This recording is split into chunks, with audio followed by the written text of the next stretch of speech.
Aitah, because I really don't care that my dad took his anger at my mom out on my half-siblings. I know how it sounds, cold, heartless, like I'm proud of watching karma unfold. But before anyone rushes to call me a monster, you need to understand what kind of man my father really is. He wasn't always like this, or maybe I just didn't see it when I was a kid. Back then, he was the one who tucked me in, the one who whispered that I was his favorite reason to wake up. I believed him. I worshipped him even when he forgot my birthdays, even when he made my mom cry in the kitchen at 2 a.m. while the TV played loud enough to cover their shouting. Mom used to say, "Has just tired. Don't hate him, sweetheart. Has trying." But trying doesn't explain lipstick that isn't hers, or phone calls that end when you enter the room. When I was 14, she found out the truth. He had another family, another woman, younger, hungrier, louder, and to little kids who called him daddy while I sat at home wondering why he stopped answering my texts. He didn't just cheat. He replaced us. Mom fell apart slowly. She didn't scream, didn't fight. She just faded, like grief was eating her from the inside out. By the time she passed, it was like she'd already been gone for years. And at her funeral, he stood there with his new family, his hand on the shoulder of the woman who ruined everything. The woman smiled at me, smiled, like this was some competition she'd won. One didn't speak to him for 3 years. Not a text, not a call, not even a Merry Christmas. And I thought that silence was my revenge. But then I heard, from a cousin, of course, that things weren't perfect in his new paradise, that had been fired from his job, that he was drinking again, that his new kids had started pulling away from him, scared of his temper, had started yelling at them the way he used to yell at me and Mom, throwing things, breaking furniture, blaming them for his mistakes. When my cousin told me, she looked horrified. I just said, good. I didn't mean it as in good, hurt them. I meant it as in good, now you understand. But people don't hear nuance when it comes to revenge. My aunt called me a cruel girl. My grandmother said, you can't punish innocent children for their parents' sins. But those innocent children were the living proof of everything he destroyed. Every time I saw them, I saw my mom crying on the bathroom floor. They weren't my siblings. They were his trophies. And now, they're afraid of him. They flinch when he yells.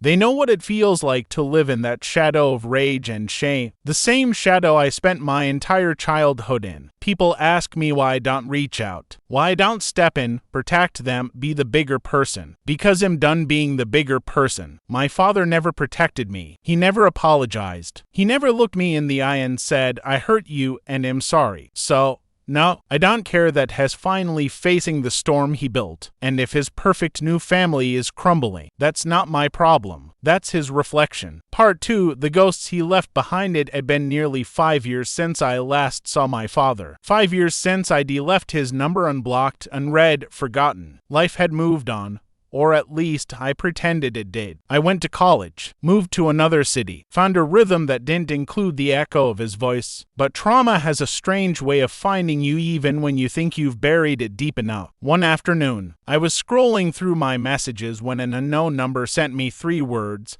Has in hospital. No name, no context, just those words, and a silence that clawed its way into my chest. For a moment, I stared at the screen, unsure if I should care. Then another message came. The kids are asking for you. That one made my blood freeze. The kids, his new children, the ones who were supposed to replace me, the ones who now apparently needed me. I didn't reply, but that night, I couldn't sleep. Every time I closed my eyes, I saw my mom's face, that tired, fading smile, and then behind her his, angry, red, regretful. By morning, curiosity won, not forgiveness. Just that quiet, poisonous curiosity that comes when you want to see what's left of someone who broke you. The hospital was smaller than I expected. When I walked into his room, I almost didn't recognize him. The man lying there wasn't the father from my memories. His hair was gray, his face hollowed by guilt and alcohol. Tubes ran across his arms, and his breath sounded like a struggle with every inhale. He looked up at me, and for the first time in my life, he didn't look angry. He looked afraid. Lena? His voice cracked. You came. I wanted to say no. I wanted to tell him I came to make sure he was really as broken as I'd imagined. But my mouth betrayed me. I didn't come for you. A small voice from behind made me turn. 2 kids stood there, a boy and maybe 13, and a girl a few years younger, both pale, nervous, unsure. The boy's eyes were exactly like mine, the same brown that used to make my mom smile. He whispered, "Are you my sister?" I didn't answer. I didn't know how to. The nurse asked me to step outside for a moment, and I found myself walking the hospital halls, trying to breathe. That's when the woman appeared, my father's wife, and my mother's replacement. She looked older, too, lines carved deep by years of stress and bitterness. "Lena," she said quietly, "I didn't think you'd come." I wanted to walk away, but she kept talking. "He's dying," she said. "Liver failure. The doctors say he won't make it through the month." I stayed silent. She continued, "Has been difficult, angry, regretful. He never stopped talking about you. Not once." That almost made me laugh. Regret? From him? After everything? She must have seen the disbelief on my face. "I know I was cruel to your mother," she whispered, "but he loved her, Lena, and he hated himself for it. I think that's why he hurt us all, because he could never forgive what he did." I stared at her. "So you married him anyway?" She didn't answer. Her silence said enough. That night, I sat beside his hospital bed, listening to the sound of machines keeping him alive. He opened his eyes once and looked at me like a child begging for forgiveness. "I was angry at her," he said, his voice trembling, "but I took it out on everyone else, you. The kids, her. I was weak." "You were a coward," I said softly. He nodded. "Yeah, I was." We sat there in silence for a long time. Then he whispered, "Take care of them." I wanted to refuse. I wanted to tell him that wasn't my job, that those kids weren't my responsibility, that I owed him nothing. But when I looked at them standing outside the room, wide-eyed and scared, something inside me shifted. They weren't the cause of my pain. They were the victims of it. Just like me. 2 weeks later, he died. At the funeral, the air was heavy with whispers. Some people cried, others gossiped, but I just stood there numb. The children clung to me the whole time, and somehow, I didn't push them away. After the burial, his wife approached me one last time. "I'm leaving the city," she said. "I can't stay here, but they need someone who isn't broken." I almost laughed. "I'm the most broken person they could ever have." She gave a sad smile. "Then maybe you'll understand them best." It's been a year since then. I didn't plan to take care of them, but somehow I did. They live with me now. They call me Lena, not sister, not mom, just Lena. Sometimes I still dream about my mom. In those dreams, she's sitting by the window, sunlight in her hair, smiling. And for the first time in years, I don't feel anger when I wake up. Maybe forgiveness doesn't come all at once. Maybe it starts with protecting the ones who never asked to be part of the story. And maybe that's enough. Part 3. The letters he hid. It's been almost a year since my father's funeral. The house feels different now, quieter, calmer, but the silence is strange, like it's holding its breath, waiting for something. The kids, Eli and Maya, have started to smile again. They're doing better at school, laughing, slowly learning what peace sounds like. Sometimes I catch myself watching them the way my mother used to watch me. Protective, cautious, afraid the world will break them the way it broke her. For the first time, I thought maybe this was it.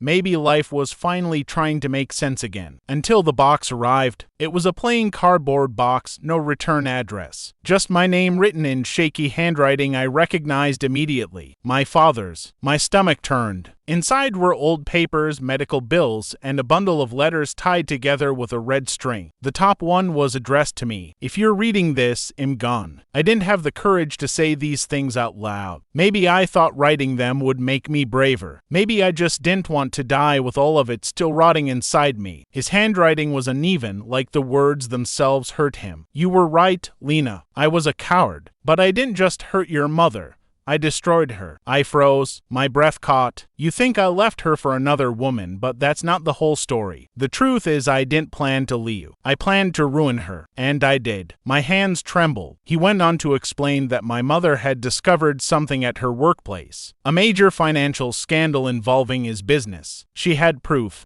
that could have sent him to prison. She didn't want to use it, she only wanted him to confess. But instead of coming clean, he turned everyone against her. Even her colleagues. He leaked personal information, ruined her reputation, and manipulated the people around her until she was forced out of her job. And then, he left her for Vivian, her former co-worker and rival. to make sure she never had the courage to speak again. My vision blurred as I read. She knew everything he wrote about Vivian. She helped me bury it. But when she got pregnant, she started to regret it. I told her if she ever said a word, I'd take the kids and leave her with nothing. So she stayed quiet. We both did. I wanted to scream. I read every page, each word heavier than the last. He wrote about his guilt, his hatred of himself, and how every time he looked at Eli and Maya, he saw what had done. Not to my mother, but to me. And then came the last paragraph. There's a safe in the house, hidden in the old floorboards under the stairs. Inside, you'll find documents, evidence your mother kept. Maybe she wanted you to have them one day. Maybe this is my punishment, that you'll finally know everything. I didn't sleep that night. When morning came, I found myself tearing up the floorboards in the hallway, dust rising like ghosts from the past. And there it was. A small metal safe, rusted at the corners. The key taped to the bottom of the box. Inside were several envelopes, photographs, and a flash drive. On one of the photos, my mom stood next to my father, smiling.